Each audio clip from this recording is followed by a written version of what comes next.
Então, vamos para o tema 2, materialismo, o real como atividade humana sensível. Eu terminei o vídeo anterior falando que partir da história é diferente de contar a história, né? E que para partir da história a gente precisa encontrar o que é o momento predominante da realidade, o momento predominante da reprodução do real, tá?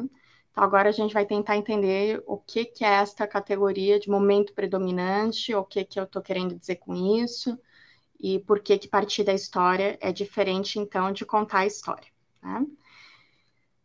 Ok. Eita. Olha o spoiler de filosofês, tá? O negócio é o seguinte, que o que é mais essencial na reprodução da realidade vai tender a se generalizar, se universalizar. Mas nem tudo que a gente percebe como universal é também o mais essencial para a existência, tá? Que eu estou falando aqui, tá? Aquilo que eu disse com a garrafa d'água na live. Que a mercantilização é o mais essencial à reprodução da vida, né, tanto individual quanto coletiva, né, a reprodução da vida individual e, portanto, a reprodução da sociedade, na sociedade que a gente vive, tá? Então, a mercantilização vai tender a se generalizar, a se universalizar, porque simplesmente por me manter viva, né, por beber, comer, vocês podem ver que agora tem um chocolate de outra marca aqui, mega chocolatra, simplesmente por me manter viva, eu estou reproduzindo a mercantilização, né? Então, ela tende a cada vez mais se universalizar e se espalhar pela sociedade, tá? Porém, nem tudo que, olhando ao redor, a gente imediatamente pode identificar como universal é, de fato, essencial para a reprodução social. Vou dar exemplos, tá? Vou tentar passar um filminho. Eu espero que dê certo. Peraí. Essa daqui é a abertura dos Flintstones. Eu espero que esteja indo o som junto. Então, a gente pode ver que tem carros ali na chamada Idade da Pedra, né? É uma cidade igualzinha a qualquer cidade dos Estados Unidos hoje em dia. O caminhão de bombeiro do dinossauro, o guarda, todas as instituições, o café.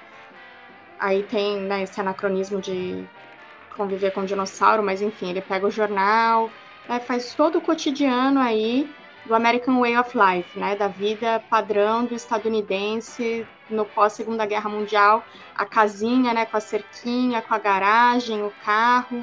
Aí ele chega, obviamente, tem a mulher que é dona de casa, que não trabalha, ele mal beija ela, né, o cachorro, que é o dinossauro. E aí, como a boa família americana, ele vai sentar na frente da TV e vai assistir, né, a TV. Vou colocar agora um outro videozinho para a gente assistir, tá? Para a gente entender essa questão do que parece universal, mas no fundo não é essencial.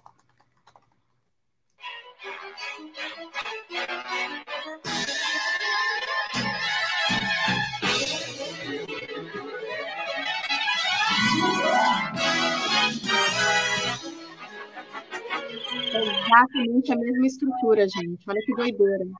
Igualzinho. Começa no carro, só que aí tá a família inteira. Família padrão, casal, ele trabalha, a mulher não trabalha, só gasta dinheiro.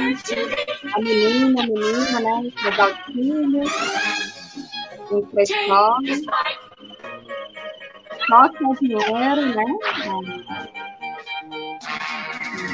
A mulher e o homem na sociedade.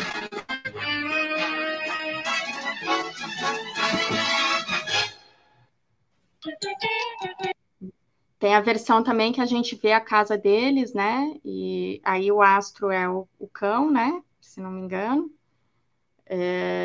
Tem a versão que a gente vê a casa deles, que a gente vê o robô, né? Que é a trabalhadora doméstica. Enfim, vocês podem ver que são estruturas de família e estruturas de sociedade iguaizinhas, né? Mas o que está acontecendo aí, no fundo, é uma reprodução de elementos que a gente entende como universais na nossa sociedade, né, elementos que a gente olha ao redor e acha que fazem parte da essência humana, né. Na verdade, na nossa sociedade, não tanto, né, porque na nossa sociedade, como é um país dependente, fica um pouco mais claro que a estrutura familiar não é essa. Mas principalmente nos Estados Unidos, durante o macartismo, nos Estados Unidos, durante a Guerra Fria e essa disputa ideológica mesmo, né, do American Way of Life, que a gente vai chegar lá, vem junto dos Estados Unidos, que a gente vai se desenvolver e tal, essa questão da família, da casa, do cachorro, do casal de filhos, né, eram muito determinantes dessa reprodução ideológica. E, portanto, eram consideradas como um traço essencial da sociedade, a ponto de ser essencializado de maneira idealista, como se fizesse parte da essência humana, né? Então, essa é a forma da família, desde o Paleolítico, quando a gente, teoricamente, conviveu com os dinossauros, coisa que, obviamente, não aconteceu, né? Se extinguiram há 65 milhões de anos, até o momento que a gente colonizar outros planetas e estiver andando de carro pelo espaço, né? E percebam que isso, então, é uma falsa essencialização de determinações que aparecem como universais, mas na real são universais apenas a uma forma historicamente determinada de sociedade, e não necessariamente são o mais essencial na reprodução dessa sociedade, muito menos o mais essencial à reprodução da espécie humana, né? Então, é isso, basicamente. Vamos voltar aqui para o slide e retomar a ideia. Peraí que eu voltei para o vídeo, não para o slide. Vamos voltar agora para o slide e retomar a ideia, então, de que o mais essencial tende a se universalizar, mas nem tudo que a gente percebe como universal é também o mais essencial à existência, tá? Então, a gente precisaria se perguntar o que é o mais essencial, né? Eu coloquei aí uma imagem do século XIX, que a gente vai trabalhar com Capital, que é do século XIX, mas depois eu vou dar uma atualizada, tá? Para a gente entender a crítica que o Marx faz, por exemplo, ao Feuerbach, que é exatamente essa que eu vou fazer aqui agora, só que eu mudei, ele está falando do homem alemão do século XIX, eu vou falar aqui da mulher alemã do século XIX, mas também de maneira particular, né? Quem olha essa foto aqui que eu estou projetando, poderia imaginar que as mulheres são todas assim, né? Que isso é o que aparece universalmente, é o que aparece em geral. Ah, se eu estou vendo mulheres assim ao meu redor, então as mulheres são todas assim, né? Isso é o ser mulher, né? Essa delicadeza, esse vestido, esse chapéu de flor, né? Enfim, isso é o ser mulher. Só que, na verdade, será que isso é o mais essencial no ser mulher mesmo, ou será que isso era o ser mulher da elite, né? Acho que eles estão tipo num jockey club, né? Tem cavalos aqui atrás e são todas roupas de elite, né? As cartolas, as roupas denotam claramente que essa daí é a burguesia, no caso francesa, na real, não é alemã, essa imagem que eu pus, né? É da última década do século XIX em Paris. Enfim, e a gente poderia imaginar, então, que isso daí é o ser mulher, é a essência de ser mulher, mas, na verdade, é uma falsa percepção. E é uma falsa percepção baseada simplesmente no que eu estou identificando aqui imediatamente como mais universal. Tá? Então, essas são mulheres específicas, historicamente determinadas, particularizadas, né? Essas mulheres que a gente está vendo, na verdade, são mulheres do fim do século XIX, em Paris, da classe alta. Ok, vamos seguir aqui. Se eu fosse me perguntar, então, o que é mais determinante para a existência dessas mulheres, o que aconteceria seria isso. Peraí, depois eu volto naquilo. Por que que o que existe, existe? Ó, vejam que eu saí dessa foto aqui, e aí peguei uma das mulheres aqui para avaliar. Né? E eu preciso me perguntar, então, por que o que existe, existe. Né? E ao me perguntar por que o que existe, existe, vou colocar aqui minha cara também, ó, independente das ideias que a gente faz sobre a gente precisa lembrar que para ter ideias sobre nós mesmos, para ter qualquer concepção ideal sobre a sociedade, os seres humanos, as mulheres, os homens precisam estar vivos, precisam estar vives, né? Então, independente das ideias que a gente faz sobre nós, para pensar a gente tem que estar vivo. Então, essa mulher aqui está pensando, né, nela mesma, está fazendo uma ideia sobre si. Só que a gente precisa perguntar por que ela existe, né? Como que ela existe? Qual é a maneira da reprodução social dela? Aqui eu dei o exemplo só com a comida, porque eu não ia conseguir fazer um slide mais complexo do que esse, tá? Esse já está muito complexo para mim. Eu realmente não uso slide dando aula. Então, é isso, tá? Eu usei o exemplo aqui da comida, mas a gente poderia pensar em tudo que eu falei na aula 1, né? Que a gente não quer só comida, a gente quer comida, diversão e arte. Podíamos colocar essa música aqui também agora. Seria legal editar esse vídeo. Enfim, e então vamos pensar aqui no exemplo da comida. Para estar viva, ela precisa comer, só que ela não vai comer em abstrato, né? Considerando que ela é uma mulher do século XIX da elite parisiense, eu considerei que croissant ela comia, né? Então ela vai comer os croissants. Só que na concretude dela, como que vão ser feitos esses croissants, né? Ela vai comprar o croissant pronto, ela sai para caminhar sozinha, sendo uma mulher do fim do século, da elite? Muito provavelmente não, né?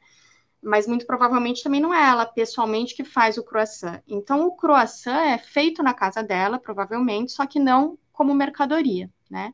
O croissant é feito para uso, né? É feito como só com o valor de uso, né? Depois a gente vai debater isso na aula de amanhã, mas ele é feito na casa dela e não é feito como mercadoria. Porém, é feito, eu coloquei aqui uma foto do Dalton Abbey, que eu nunca assisti, mas eu sei que é sobre a classe trabalhadora que é responsável pelo cuidado numa casa da elite britânica, né? Então, aqui são os trabalhadores e trabalhadoras que são responsáveis por fazer esse trabalho de cuidado, por fazer essa alimentação, né? Eles vão trabalhar também produzindo coisas que não são mercadorias necessariamente, né? Poderiam até ser vendidas, mas no caso vão ser produzidas para consumo próprio. Mas as matérias-primas que vão ser utilizadas, algumas delas provavelmente já eram mercadorias nesse então. Né? Então vamos supor, por exemplo, que a manteiga fosse feita em casa, mas a farinha não, a farinha já era comprada pronta. Então, para comprar a farinha, é necessário dinheiro.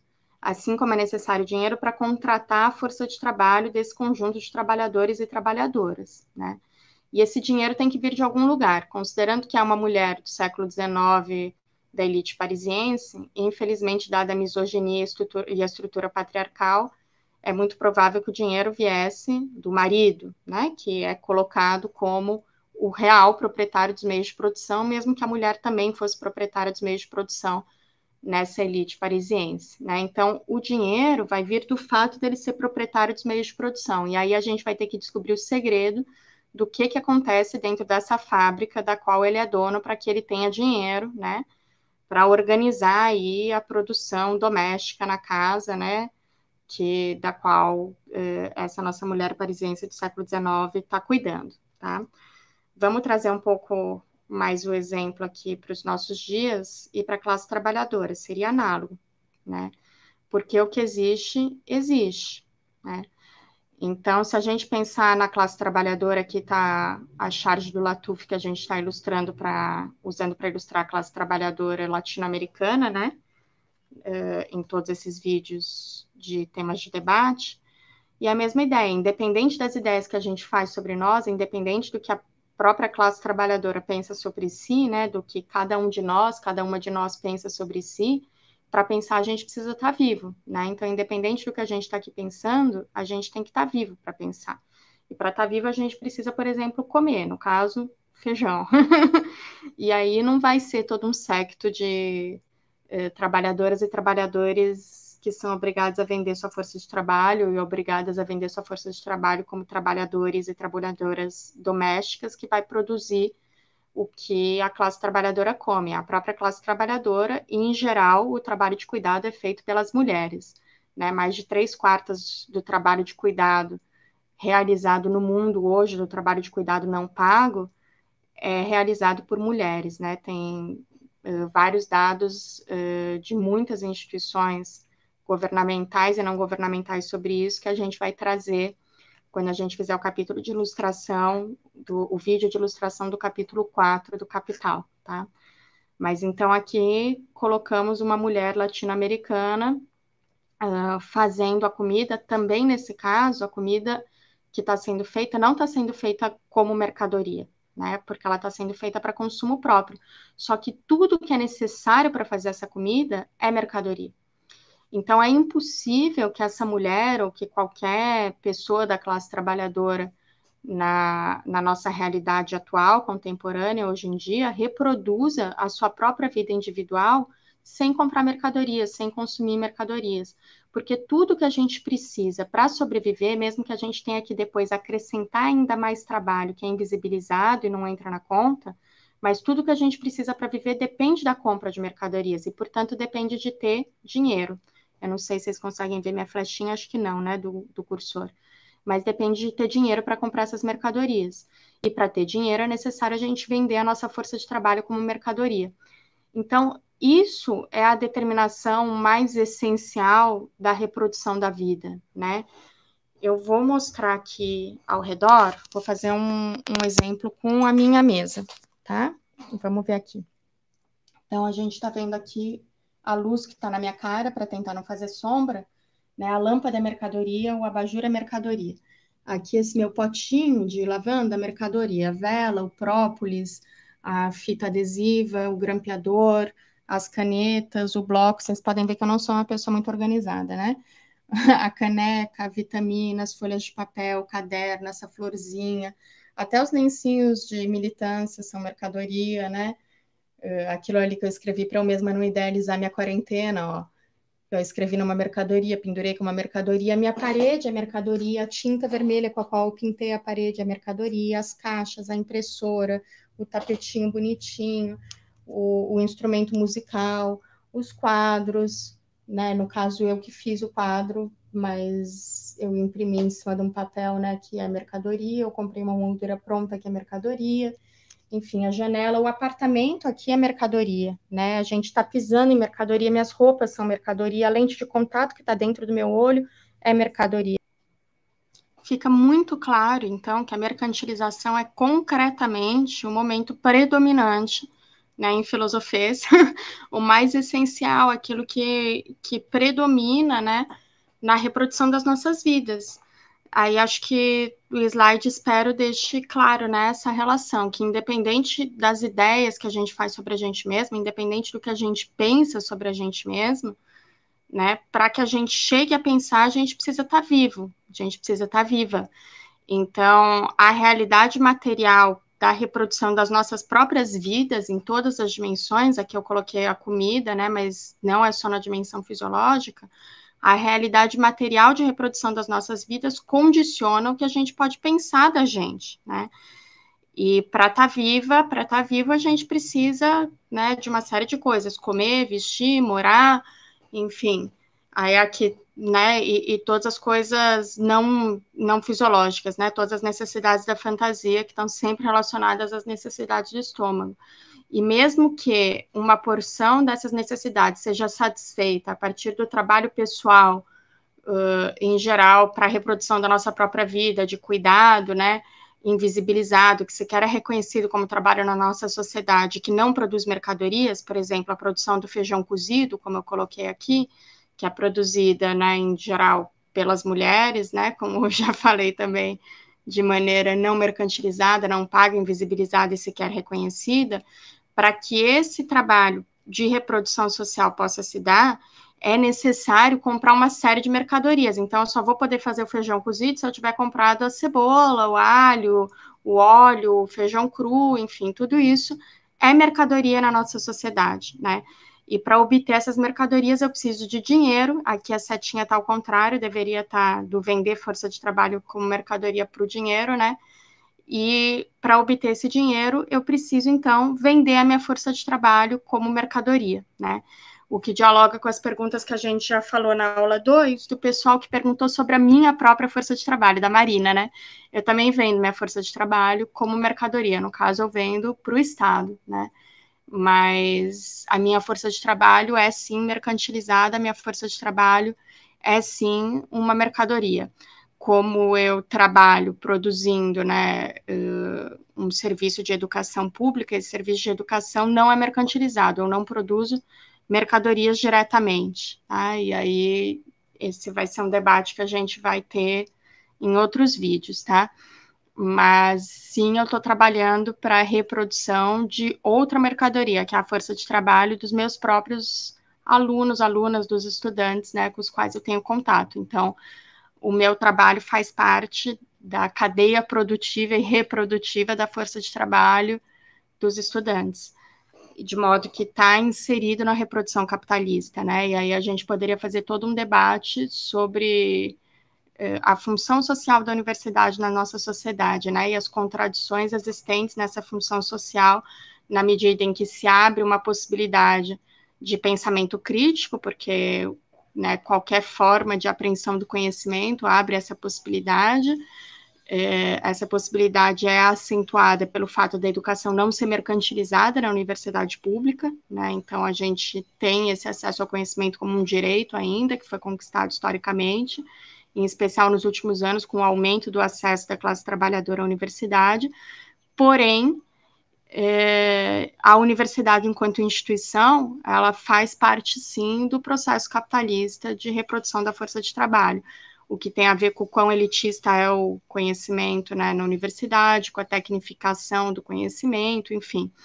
A gente nunca pode achar que são as nossas ideias simplesmente que determinam, né, como vai ser a realidade material. Não dá para eu imaginar uma universidade ótima e achar que é isso que existe de fato. A universidade que existe está condicionada pelas condições da sua própria existência, porque ela existe, portanto, ela é histórica, ela é historicamente determinada. E estando condicionada, ela vai responder a essas condições da existência na sociedade capitalista, né? Ela não tem como estar descolada da realidade, ela não está numa bolha pairando aqui por cima, né? Ela faz parte da realidade que a gente vive, da totalidade dessa realidade, e está sempre condicionada. Então é isso, a mercantilização, concretamente, vai condicionar a reprodução da vida no modo de produção capitalista, numa formação social que seja hegemonizada pelo modo de produção capitalista, sempre, né?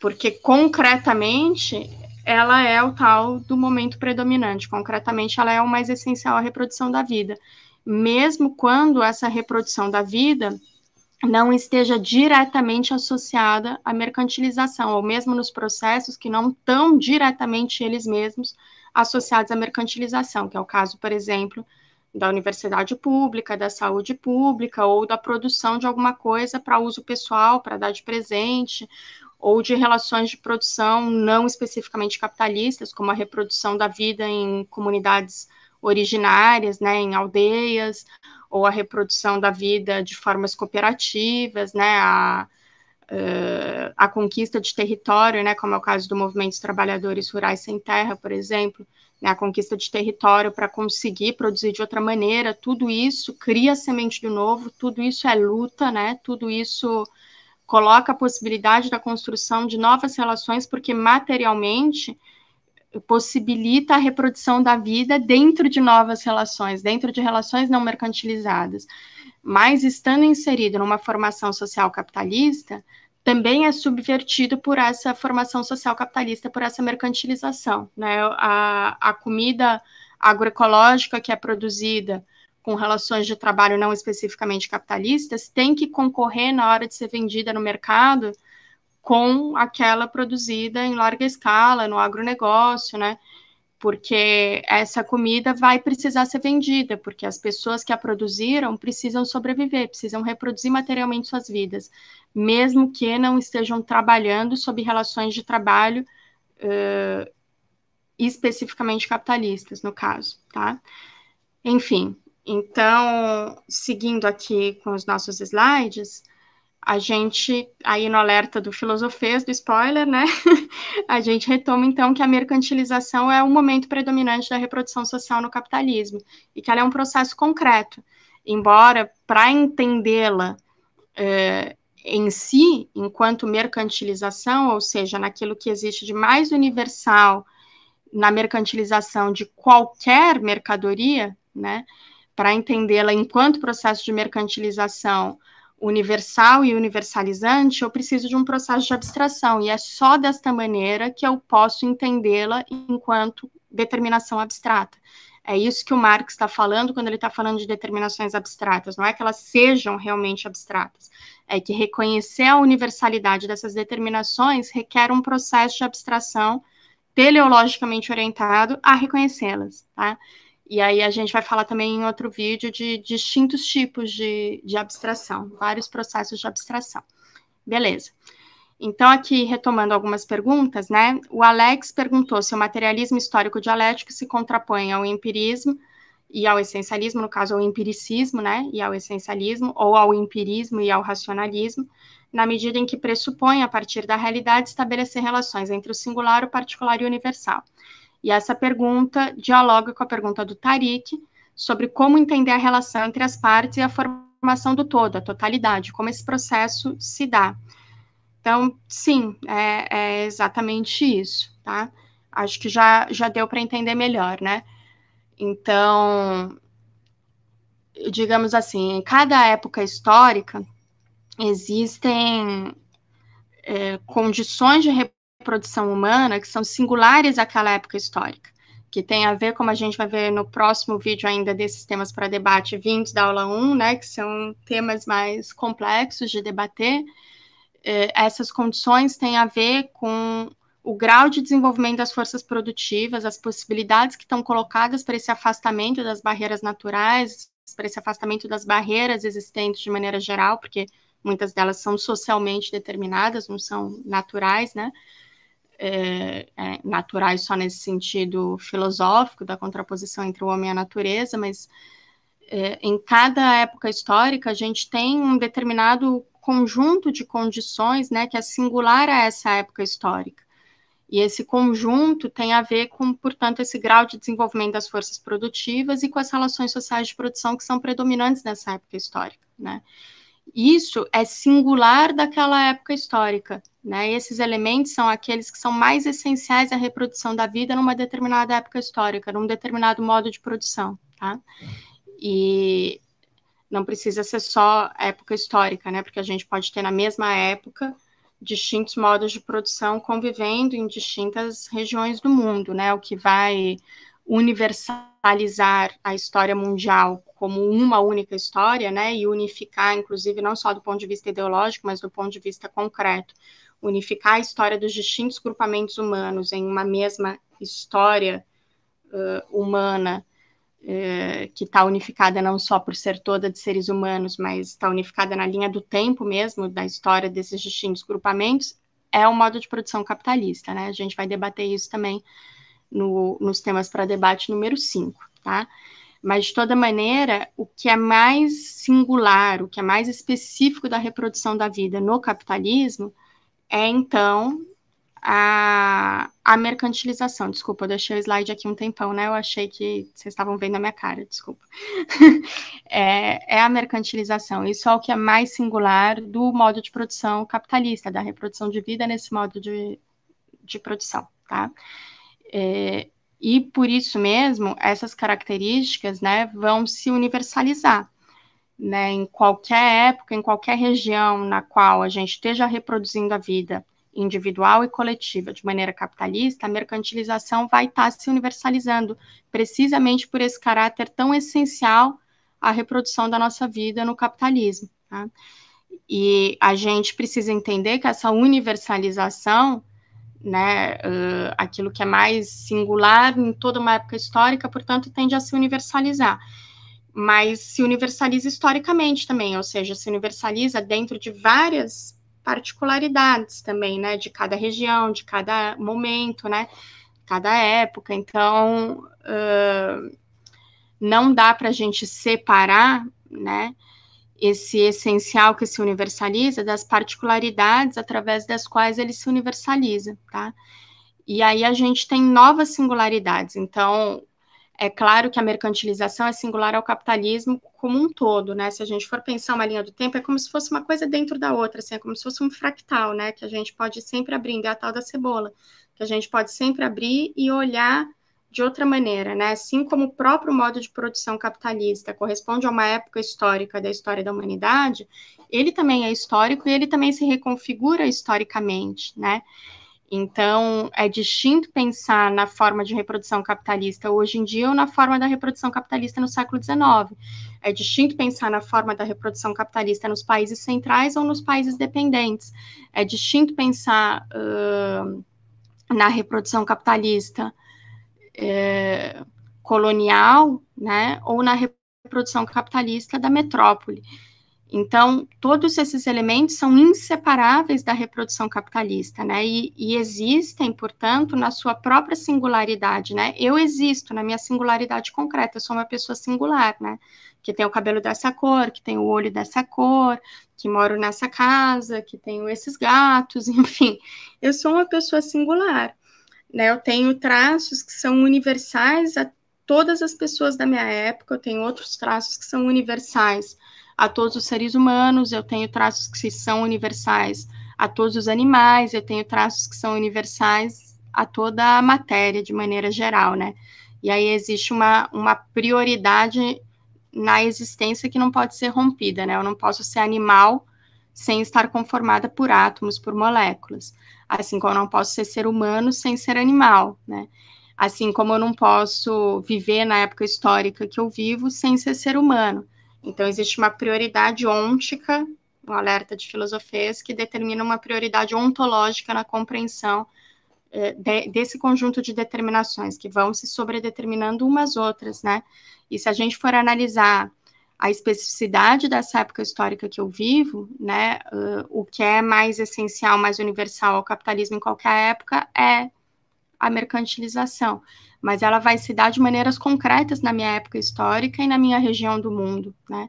Então, hoje em dia, por exemplo, com o neoliberalismo como forma concreta da reprodução capitalista, né, desde a década de 70, principalmente a partir da década de 80, a gente pode ver, por exemplo, uma predominância do que a gente chama de capital fictício sobre a lógica da reprodução capitalista no seu conjunto.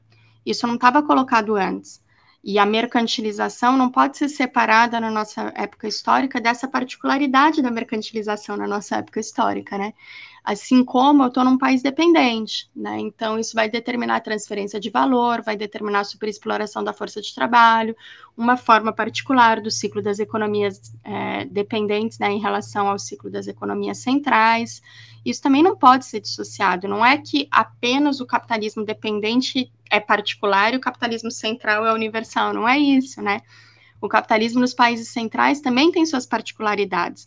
Ou seja, a totalidade, ela só vai existir, não são só duas camadas, né? O Marx diria que é um complexo de múltiplas determinações, né? São múltiplas determinações, são múltiplas características, determinação aqui nesse sentido.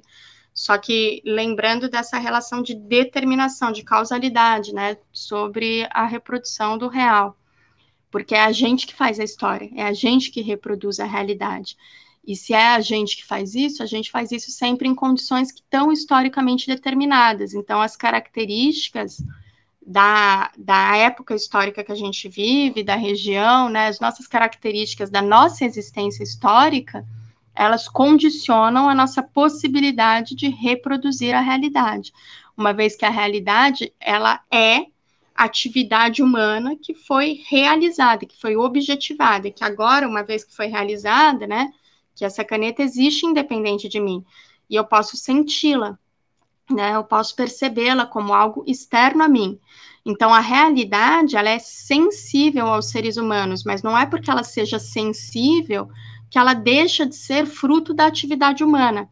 A realidade, no marxismo, é entendida enquanto atividade humana sensível, né? E se a gente lembra aí do vídeo sobre dialética, isso arrebenta totalmente essa separação entre sujeito e objeto que caracterizava a filosofia europeia, né, a filosofia ocidental, principalmente na época do surgimento do capitalismo, né, que é essa separação entre razão por um lado e sensação por outro, né, não entender ambas nesse processo da atividade, né, que é a atividade humana. Então, a própria história é a atividade humana.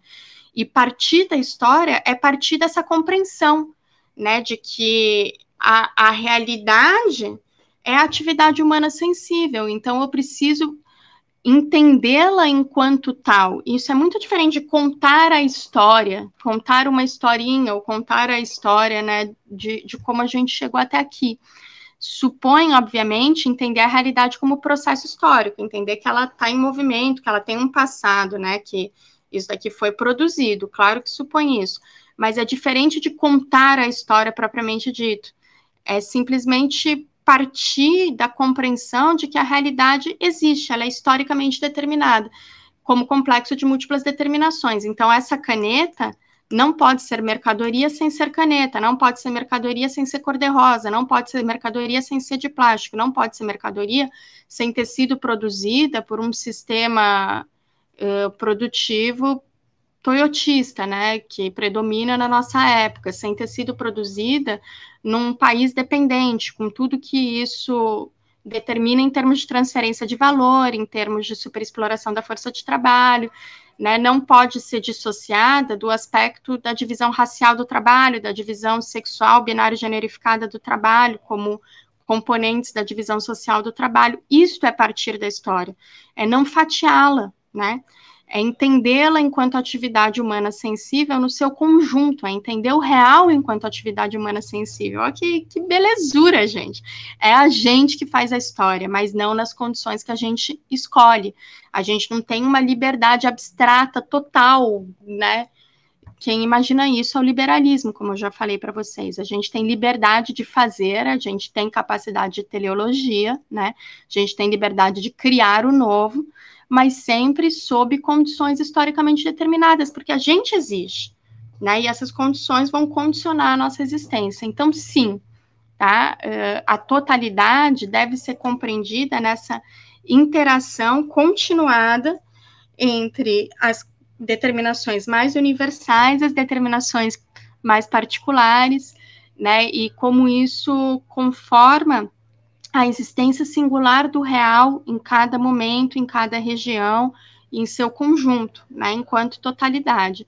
E a gente pode perceber também que aquelas determinações que são mais condicionantes, né, que condicionam mais profundamente a reprodução do real, elas são em si singulares a uma determinada época histórica, né? E elas vão caracterizar essa época histórica, elas são essenciais à reprodução da vida nessa época histórica, e precisamente por isso elas se universalizam, que é o que eu coloquei aqui antes sobre a mercantilização, tá? É precisamente por esse caráter essencial à reprodução da vida que a mercantilização vai se universalizar. Ok, espero que tenha ficado um pouco mais claro, tá? Essa relação. E aí, a pergunta do Denis, a gente consegue viver hoje sem o capitalismo, sem a mercantilização? Não, Denis, a nossa sociedade é capitalista, né? E não tem como a gente reproduzir a nossa vida fora dessa sociedade, né? A gente não está pairando aí no ar sobre a sociedade, né? A gente existe. Tudo que existe, existe. Uhul!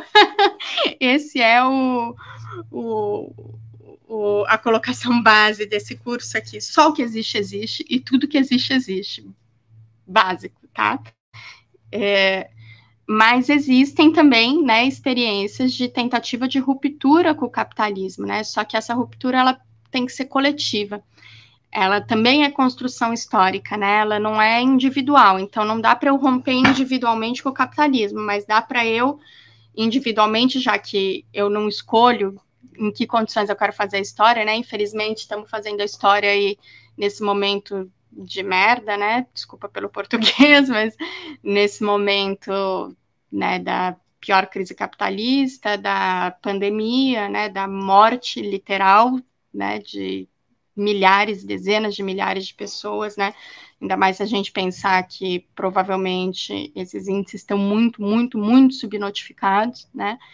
Mas ainda assim eu escolho como fazer, e eu posso escolher individualmente tentar dedicar minha vida a lutar, né? E tentar dedicar minha vida a construir outras experiências que possam ser germe do novo. Então, individualmente, eu não vou conseguir romper, mas a gente pode fazer parte de processos de construção coletiva que rompam com o capitalismo, que rompam com o modo de produção capitalista, né? A gente tem países hoje no mundo socialistas, né? Eu, na verdade, pessoalmente, eu coloco no singular. Acho que Cuba é efetivamente socialista ainda, mas é um outro debate, né? Enfim, mas a gente tem a experiência da construção do socialismo, né? E a gente tem várias experiências comunitárias de reprodução não mercantilizada da vida, que dentro de sociedades capitalistas, como eu já falei, são subvertidas, mas que existem, né? E que constroem e aportam o germe do novo. Então, a única maneira, né, de eu reproduzir minha vida sem reproduzir o capitalismo é numa transformação histórica na qual a gente esteja efetivamente construindo, do ponto de vista coletivo, novas relações sociais de produção. E, portanto, a gente precisa entender o que vai determinar a reprodução das relações de produção capitalistas, né? Por que né, nada aqui é produzido sem ser mercadoria, né? E aí fica o exercício que eu passei da quarentena na aula 2, né? Por que a enorme maioria de tudo que está ao meu redor é mercadoria, né? É porque quem tem a decisão sobre a possibilidade de produzir essas coisas, né? É quem detém os meios necessários à produção, é quem detém os meios de produção, né? E a gente vai retomar isso várias vezes, tá? Mas se a gente pensar nessa capacidade teleológica, né, de decidir o que produzir, ela está na mão de quem, né? Ela está na mão de quem detém os meios de produção, né? Então vai ser o comitê executivo, né, a diretoria executiva de uma determinada empresa aqui que produz essa caneta, que vai decidir se as canetas serão produzidas ou não, né? Não são as pessoas que precisam usar canetas, não é a necessidade social da existência de canetas que determina em última instância que as canetas existam, que as canetas sejam produzidas, e sim a projeção de obtenção de lucro, né? Porque a possibilidade de produção de canetas está nas mãos, né, desta empresa, né, que detém os meios necessários à produção de canetas e, portanto, está sob controle dessa junta diretiva, dessa comissão diretiva que responde aos acionistas da empresa e responde, portanto, à necessidade de lucro desses acionistas da empresa. É assim que o valor de uso se subordina, como a gente viu na aula 2, ao valor de troca na nossa sociedade, né? E é assim que a produção material se subordina à mercantilização, né? Então, é por isso que ela é mais essencial, é por isso que ela se universaliza, porque o que existe, né, depende do consumo, né, produtivo ou pessoal de mercadorias, né? E essas mercadorias têm a sua existência determinada pelo fato de serem mercadorias. Elas jamais teriam sido produzidas. Essa caneta não existiria se ela não fosse mercadoria, né? Porque não teria havido a decisão de produção dela. Isso significa que a gente pode pensar em outras canetas potenciais, né? A gente pode pensar na produção, né, de canetas que não sejam mercadoria, que sejam apenas valores de uso, né? Que estejam destinadas prioritariamente, em última instância, a satisfazer a necessidade social de escrever? Claro que sim, claro que podemos pensar, né? E a existência dessa caneta aqui condiciona a minha possibilidade de pensar, ou seja, eu posso pensar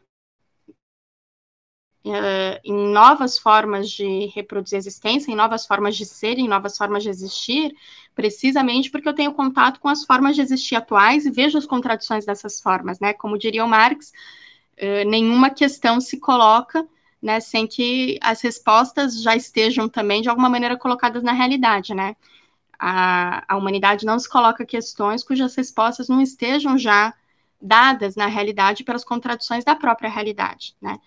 Mas aí eu posso ver muito claramente também quais são as limitações para a construção individual dessas respostas, né?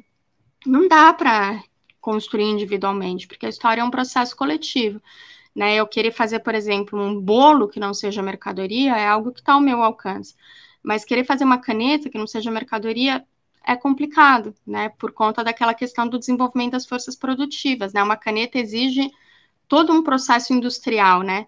Então, os meios necessários à produção da caneta são muito mais complexos do que os meios necessários à produção do bolo. No caso do bolo, já não dá para eu fazê-lo de maneira independente da mercantilização, porque eu preciso comprar farinha, os ovos, o leite, né? Então, mesmo assim, já é bem complicado, né? Mesmo que eu fosse uma trabalhadora rural, né, que trabalha para a produção de leite, para a produção de ovos, dificilmente eu faria toda a minha própria farinha de trigo, né, por exemplo. Então, mesmo algo tão simples como um bolo, tem que passar pela mercantilização na hora da obtenção dos meios necessários à produção, dos meios de produção, tá? E se a gente pensa quais são esses meios de produção para a produção daquilo que tem um processo produtivo mais complexo, né, que exige um maior desenvolvimento das forças produtivas historicamente para ser produzido, aí esses meios de produção são ainda mais complexos e ainda mais inacessíveis para a classe trabalhadora, né? Aí a gente vai exigir, né, a detenção de meios de produção que estão muito centralizados. E eu não estou falando só de fábricas, né? Estou falando, por exemplo, do aplicativo do Uber. Né? A maior parte dos motoristas, das motoristas de Uber, nem é dona do próprio carro, né? Mas vamos imaginar que fosse, né? Não é o carro o meio de produção principal aí, né? Se eu for proprietária de um carro, eu não consigo sair por aí vendendo corridas, vendendo serviço de transporte com essa facilidade, né? O que possibilita a mercantilização de serviço de transporte, ou seja, a transformação do serviço de transporte nesta mercadoria viagem de Uber, é o aplicativo, né? Então, o aplicativo é o principal meio de produção, a cujo controle a classe trabalhadora não tem acesso, né? Então, mesmo que eu seja proprietária do carro, eu não sou proprietária dos meios de produção. E aí está o fundamental, então, para a gente entender quem é que controla, né? Quem é que tem o poder. Eu vou voltar nisso, tá? Em outros temas para debate, mas quem é que tem o poder de determinação sobre a organização da vida social, né? E o poder tá sempre associado a isso, né? A capacidade de organização da vida social no seu conjunto. E quem tem esse poder é quem detém os meios de produção. Essa é a classe dominante, essa é a burguesia, tá? A classe trabalhadora não detém esses meios de produção. Mesmo que possa deter alguns, né? Mas a gente não detém no seu conjunto os meios de produção e, portanto, a gente não pode individualmente decidir que a partir de agora a reprodução da vida não vai ser mercantilizada, porque a gente não tem condições de controlar esse processo, a gente não tem condições de organizar esse processo, só se a gente tomar os meios de produção. Então, é isso. É simples assim e, ao mesmo tempo, complexo assim, né? É isso, tá? Ok. Então, voltando aqui para as perguntas, deu bastante pano para manga, né? Essa pergunta sobre se a gente consegue viver hoje sem o capitalismo, sem a mercantilização, né? Vamos voltar aqui uma citação do Marx, tá? Essa citação é da introdução do Marx à crítica à filosofia do direito do Hegel, tá? Que, se não me engano, é de 1843. Posso ter colocado a data aí errada. Tá? Acho que o livro é de 44, a introdução de 43, algo assim. Ok, então, nessa introdução, o Marx vai falar sobre analisar o objeto nas suas próprias determinações. Eu coloquei esse texto como leitura complementar para todo mundo, e eu sugiro muito a leitura dele, é um excelente texto, tá? E ele vai falar sobre essa necessidade da gente não inventar uma realidade que não existe, a gente não imaginar, né, canetas em potencial na hora de entender a realidade, né? É linda a capacidade de imaginar canetas em potencial. É isso que determina a capacidade revolucionária das mulheres e dos homens concretos, a capacidade revolucionária dos seres humanos, né? É linda essa capacidade que está implicada na praxis, que está implicada no trabalho. É maravilhoso que a gente possa criar o novo, que a gente possa imaginar o que não existe e que a gente possa trabalhar para a construção do que não existe, né? Mas essa construção vai ser tanto mais efetiva se eu entender quais são as condições nas quais ela se dá. E para entender essas condições, eu preciso entender aquilo que existe nas suas próprias determinações, né? Então, é uma relação dialética, claro, mas como eu falei, a dialética não é só a negação, né, em sentido formal da lógica formal, ela é a superação da lógica formal. Então, eu preciso ser capaz também de separar as coisas para conseguir entendê-las dialeticamente, né? Então, é necessário compreender o que existe sem inventar uma outra realidade, entender o capitalismo como ele é, né? Eu gostaria que fosse diferente? Claro que sim. Claro que eu gostaria que fosse diferente. Claro que eu gostaria que a gente produzisse canetas pelo seu valor de uso e não, em última instância, pelo seu valor de troca. Mas na sociedade que a gente vive, as mercadorias precisam ter um valor de uso, qualquer, porque senão elas não vão poder ser vendidas. Mas o principal é a obtenção do valor de troca, né? Vou fazer um videozinho sobre mercadoria também, especificamente. Então, voltando aqui, eu coloquei junto dessa citação da introdução à crítica à filosofia do direito do Hegel, um outro pedacinho da ideologia alemã, tá? Que é aquele mesmo que a gente já viu, só para a gente ver a relação entre uma coisa e outra, né? Devemos começar por constatar o primeiro pressuposto de toda a existência humana e também, portanto, de toda a história, a saber, o pressuposto de que os homens têm que estar em condições de viver para poder fazer história. Simples assim, tá? Essas condições de viver vão, portanto, condicionar, vão, portanto, sobredeterminar a nossa capacidade de fazer a história, né? E não dá para eu imaginar um fazer história em abstrato, uma liberdade abstrata, né? Isso é meritocracia pura, isso é liberalismo puro. As condições não são as mesmas em qualquer época histórica e as condições não são as mesmas para os indivíduos diferentes. As condições não são as mesmas para mim que para um homem. As condições não são as mesmas para mim que para uma negra ou um negro, né? São diferentes as condições, tá? E as condições não são as mesmas para mim, né, que para um servo feudal ou para alguém que vivia no Império Inca, que vivia no Tahuantinsuyo, são condições diferentes, tá? Ok.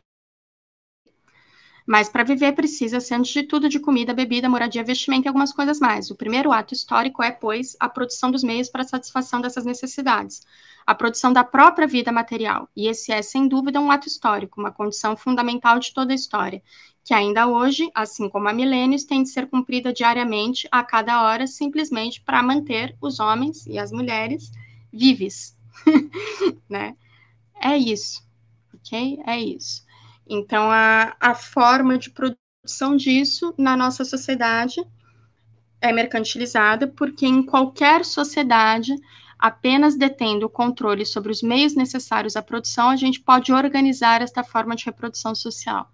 E quem detém o controle sobre os meios de produção da vida na nossa sociedade tem como objetivo da reprodução o lucro, tá? É a classe dominante, é a burguesia. Ok. Então, voltando aqui, o Marx reafirmando, né, o Marx e o Engels, no caso, na ideologia alemã, reafirmando que os pressupostos dos quais eles partem não são pressupostos arbitrários, tá? Isso é bem importante, porque isso diferencia, como a gente viu, o marxismo da ciência burguesa, tá? Isso diferencia uma concepção efetivamente materialista de concepções que se apresentam como materialistas, mas têm um fundo idealista, porque dissociam completamente teoria e prática, né? Dissociam completamente o conhecimento da realidade, dissociam completamente sujeito e objeto. Então, mesmo que, por exemplo, nas ciências naturais, nas ciências exatas, nas ciências biológicas, né, o objeto de estudo exista independentemente da existência do ser humano, né, nas biológicas não, mas enfim, mesmo nesse caso, né, que parece então que existe uma isenção maior do sujeito em relação ao objeto, não existe, porque quem produz a ciência existe pessoalmente, né, e está condicionado por essas condições do fazer a história. Então, a gente não pode partir de pressupostos arbitrários, tá? Isso é, claro, ainda mais... é uma pegadinha ainda maior, né, nas ciências sociais, claro, né? Mas a própria divisão disciplinar das ciências é capitalista, né? E embora a gente tivesse áreas distintas do conhecimento, né, tanto em em civilizações ocidentais quanto em algumas civilizações orientais, né, há muito tempo, essa divisão, cada um na sua caixinha separadinho, é do século XIX, né, e ela data, né, a disciplinarização do conhecimento em disciplinas particularizadas, específicas e pretensamente separadas, data do predomínio do capitalismo no mundo, tá? Então, os pressupostos dos quais a gente parte não são pressupostos arbitrários, dogmas, mas pressupostos reais, de que só se pode abstrair na imaginação, que é aquilo que eu estava falando, né? São os indivíduos reais, a sua ação e as suas condições materiais de vida, tanto aquelas por eles já encontradas, como as produzidas por sua própria ação. Isso é absolutamente fundamental, né? Esta frase aqui, quem quiser copiá-la num papel e pregar na parede, esta frase aqui resume muito do que é o materialismo histórico dialético, tá? E resume muito do que é a diferença entre o método proposto pelo marxismo e os métodos burgueses de conhecimento da realidade, tá? Então, não dá para a gente aburguesar o marxismo, aburguesar, quer dizer, dá, né? Mas não devemos aburguesar o marxismo, aburguesar o materialismo histórico dialético e transformar ele num método pronto, né? Com uma lista de categorias arbitrária, pronta, sem partir o tempo todo da realidade como ela é. Tá? Por isso que não dá para existir uma perspectiva marxista revolucionária que não seja ao mesmo tempo antirracista, que não seja ao mesmo tempo antipatriarcal, que no caso aqui da nossa região não seja ao mesmo tempo latino-americanista. A realidade só existe como ela existe, e é da realidade, no seu movimento continuado, que a gente tem que partir. Né? A gente pode e deve, né, realizar processos de abstração para compreender a realidade nas suas determinações e sobredeterminações em vários níveis e desde vários pontos de vista, porque não são só níveis, né? E compreender a realidade no seu movimento continuado. Só que não pode ser só abstração, tem que ser abstração e síntese. A gente precisa estar sempre remontando e a gente precisa estar sempre entendendo, então, como que uma coisa vai sobredeterminar a outra, tá? Então, lembrando, partir da história não é contar a história. Olha aí a nossa cebola, gente. É partir do real, como processo em movimento, em continuada reprodução. Beleza? O capitalismo é o que, então? É um modo de produção ou de reprodução, tá? Dá na mesma, mas o reprodução deixa isso mais claro, né? Essa continuidade da vida por meio da mercantilização, tá? E aí, lembrando que reprodução social, aqui no sentido marxista, está sendo entendido de maneira diferente daquela que é entendida, por exemplo, nas teorias feministas da reprodução social, tá? Nas teorias feministas da reprodução social, em geral, se analisa a reprodução social como trabalho reprodutivo, que é aquele que seria o trabalho diretamente vinculado à reprodução das condições mais imediatas de existência dos seres humanos, né? A perspectiva do marxismo sobre a reprodução social remete às condições da existência no seu geral, no seu conjunto, tá? A todas as condições da existência, tá? Então, o capitalismo tem a ver com essa reprodução social de todas as condições da existência, não apenas aquelas ligadas ao comer, ao cuidar, ao reproduzir materialmente a minha vida num sentido imediato. Eu vou colocar aqui um link de um vídeo da Sabrina Fernandes falando sobre reprodução social, que eu achei que explica isso super bem, tá?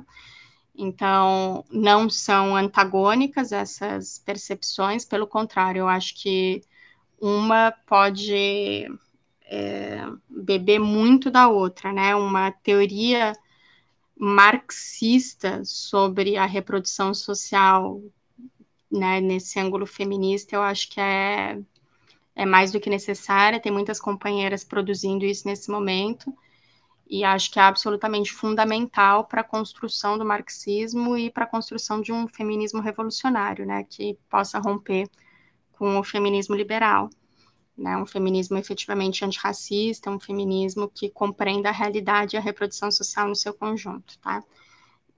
Ao mesmo tempo, essa perspectiva de não invisibilizar o trabalho não mercantilizado, não fingir que ele não existe, né, e entender como que ele é sobredeterminado pela mercantilização e como que ele aporta a reprodução da mercantilização na nossa sociedade, que é algo que o movimento antirracista, que o movimento feminista criou condições históricas da gente perceber com muita clareza, né, é absolutamente fundamental para uma perspectiva materialista que não fatia a cebola, né, que não separe mecanicistamente a realidade. Ok. Então, acho que ficou mais claro aí já a relação, né, que a Maria Eugênia, o Augusto, o Gregório, o Leonardo, o HB Moraes, enfim, não sei se é a Maria Eugênia ou a Maria e a Eugênia, mas enfim, que todo mundo tinha pedido para falar mais sobre determinação e sobredeterminação. Falei bastante já, então vou passar essa questão, mas acho que talvez tenha ficado mais claro, então, tá? Que determinação e sobredeterminação, então, não são apenas duas camadas, tá? E que tem a ver com esta capacidade, né, de condicionar a reprodução do real, tá? Então, no fundo, são todas, é um conjunto de determinações, não é que algumas são determinações e outras são sobredeterminações, né? Existe um conjunto gigantesco de determinações na realidade, né? E quando a gente as analisa de maneira relacional, que é a única maneira na qual elas existem, a gente consegue entender que algumas condicionam a existência de outras, né? E essas que condicionam as existências das outras podem ser consideradas sobredeterminações das outras, tá? Mas elas também podem, elas mesmas, ser sobredeterminadas ainda por outras, né? Exemplos.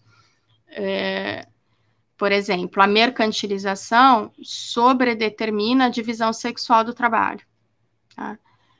Mas a divisão sexual do trabalho sobredetermina a definição de salários entre mulheres e homens, por exemplo, tá? A mercantilização sobredetermina a característica binária generificada dessa divisão sexual do trabalho, tá? Mas essa binária generificação vai sobredeterminar também aquilo que é reconhecido como trabalho socialmente e aquilo que não é reconhecido como trabalho socialmente na nossa sociedade. Então, são muitas camadas, também não são só três, né? Enfim, a gente poderia ficar infinitamente falando aqui, né? É como se determinação fosse sinônimo de traços, características do real, só que em filosofias a gente usa a palavra determinação e não características, simplesmente para lembrar que essas características são atividade humana sensível, né? Elas são produto da atividade humana, mesmo que elas se exteriorizem e sejam sensíveis, perceptíveis a gente como exteriores a nós, né? Então, nesse processo continuado de reprodução, né, as condições materiais vão determinar ou vão condicionar esta reprodução. Por isso que a gente usa em filosofia a palavra determinação e não a palavra característica. Mas esses graus de condicionamento, de condicionalidade, né, são distintos, né, e aí depende do ângulo que eu estou olhando, de quantas cascas da cebola eu tirei, ou seja, a realidade está composta por um conjunto de múltiplas determinações. Para compreendê-la, eu preciso entender quais sobredeterminam as outras, ou seja, não basta simplesmente eu ter um processo de abstração, né? A própria linguagem é abstração. Quando eu penso aqui, caneta, né? Vou falar mais disso em outro vídeo, mas quando eu penso caneta, caneta é um conceito, né? Abstrato, né? Quando eu percebo aqui empiricamente frio, né? Coloquei a mão e senti frio aqui na garrafa. Por mais que isso seja uma sensação imediata, ela é mediada na minha consciência, né, para que eu apreenda a realidade, ela é mediada no plano teórico conceitual. Eu estou fazendo um conceito aqui, frio. Isso é abstração, né, mas não necessariamente eu compreendi a realidade por perceber que a água está fria. Eu percebi um determinado conjunto de determinações da realidade, né.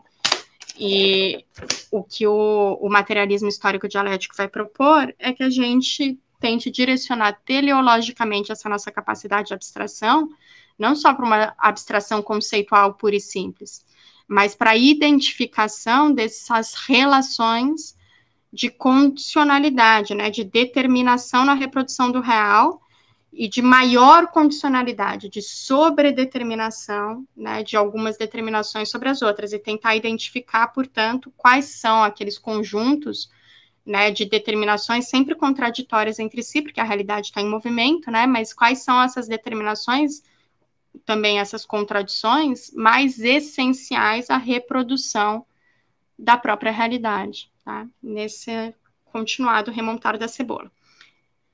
Ok, eu vou passar para não ficar insuportável isso daqui. Tá. Então, vamos ver aqui nas palavras do próprio Marx o que eu acabei de falar, tá? Esse texto aqui é um texto chamado Introdução, que foi escrito em 1857, a gente não sabe muito bem o que ele faz parte dos Grundrisse, né, dos famosos Grundrisse, e ele foi historicamente muitas vezes tido como uma introdução ao que o Marx publicou em 1859, como que seria a primeira versão do Capital, né? O Capital se chama Crítica da Economia Política, e ele publicou um texto preliminar com os primeiros fascículos, né, do que viria a ser o Capital depois, chamado Para a Crítica da Economia Política, mas depois ele modificou bastante esse texto, né, ele seguiu estudando, então essa primeira publicação é de 1859, e o livro 1 do Capital, que é o que a gente está lendo, só vai ser publicado no seu conjunto em 1867. Tem um prefácio muito famoso que eu também coloquei para vocês lerem, que é maravilhoso, que tem uns pedaços aqui também nesse nosso tema de debate de hoje, né, colocados aqui. Esse prefácio a essa primeira publicação, que ficou conhecida como Para a Crítica da Economia Política, menciona que ele, Marx, né, menciona que ele teria feito uma introdução mais longa, mas que ele resolveu abolir essa introdução mais longa, porque a introdução adiantava conclusões, né, as quais não, o leitor ou a leitora que quisesse, de fato, empreender esse caminho do conhecimento do capitalismo com ele, não poderia ter já de partida, né? Então, é aquilo que eu falei no nosso vídeo da aula 2. Eu tô sem uma cebola aqui agora, gente, desculpa, mas a gente precisa descascar a cebola, entender o que é mais essencial e começar a exposição a partir daí, né? Porque é isso que é mais essencial, que, como a gente viu, vai sobredeterminar o restante. Então, não é que o restante seja mais simples de ser entendido, né? Que as camadas mais imediatamente perceptíveis, as cascas mais externas da cebola, sejam mais simples de serem entendidas. Pelo contrário, né? Eu preciso descascá-las e entender o mais essencial, precisamente para depois conseguir recompreender essas cascas mais externas, mais imediatamente perceptíveis, né? Porque a minha primeira impressão não corresponde à realidade, né? Se eu for ter uma primeira impressão aí, por exemplo, sobre o diferencial salarial entre a população negra e a população branca, né? A população que é racializada como negra e a população que é racializada como branca, eu poderia dar milhares de explicações sobre isso. Mas eu preciso entender a divisão racial do trabalho, e para entender a divisão racial do trabalho, eu preciso entender a mercantilização, preciso entender o capitalismo, né? Para poder efetivamente explicar por que essa diferença salarial se reproduz, né? Então, é aquele exemplo que eu dei da foto do século XIX, né? O que eu percebo imediatamente não é necessariamente aquilo que é mais necessário a compreender, para compreender a reprodução social, para compreender realmente a realidade no seu conjunto, né? E também não adianta, aí o processo de investigação, portanto, ele tem que necessariamente partir do que é mais perceptível e descascando, né, identificar quais determinações, então, tem esse caráter mais condicionante, por serem mais essenciais e, portanto, sobredeterminam as outras, entendê-las bem, estudá-las bem a partir de todos os ângulos possíveis, desmontá-las o máximo que eu puder, fazer um monte de processo de abstração aí, entender essas determinações nas suas próprias contradições, e aí, a partir disso, ir remontando, né, como síntese, a minha compreensão da realidade, e ressignificando a minha compreensão, né, dessas cascas mais externas da cebola, tá? Então, ao fazer isso, eu estou fazendo o caminho que o Marx está propondo para investigar a realidade, para compreender a realidade. Mas como que eu vou explicar, né, isso daí? Eu não posso já chegar e apresentar as minhas conclusões finais sobre o que determina o diferencial salarial, né, entre a população que é racializada como negra e a população que é racializada como branca, sem ter entendido, portanto, divisão racial do trabalho, mercantilização, capitalismo, certo? Então, eu preciso começar a explicação a partir daí. A gente precisa entender o que é a mercantilização na reprodução da vida capitalista, para entender qual é o papel que a divisão racial do trabalho ocupa nessa reprodução social, né? Para poder, inclusive, vir a contar a história dessa divisão racial do trabalho, né? Mas para entender, então, esse diferencial salarial, né, entre a população racializada como negra e a população racializada como branca, e desconstruir essa imagem do homem universal, na qual a população racializada como branca, que é o meu caso, por exemplo, aqui na sociedade que a gente vive, né, que a racialização é sempre relativa, né, eu sou branca aqui na nossa sociedade, se eu fosse morar nos Estados Unidos, provavelmente eu seria considerada latina, não seria considerada branca, né, porque é uma construção histórica, né, a racialização. Mas a gente vai entender isso em todas as suas dimensões, portanto, entendendo essas sobredeterminações que vão condicionar esse diferencial salarial. Firmeza? Então, é isso. A exposição, né, como a gente mencionou na aula 2, ela precisa partir, então, desse núcleo da cebola. A gente precisa cortar a cebola, que é o que a gente fez na aula 2, né? Não é por acaso que o capítulo 1 do livro 1 do Capital é sobre a mercadoria, né? E é justamente isso que o Marx está falando nessa introdução. Então, nessa introdução, ele explica mais ou menos esse processo completo, né? E aí, no prefácio de 1859, ele diz para a gente que ele suprimiu a introdução porque ele percebeu que o processo da investigação é mas que na hora de expor de maneira clara para as pessoas, ele precisava fazer o processo inverso, né?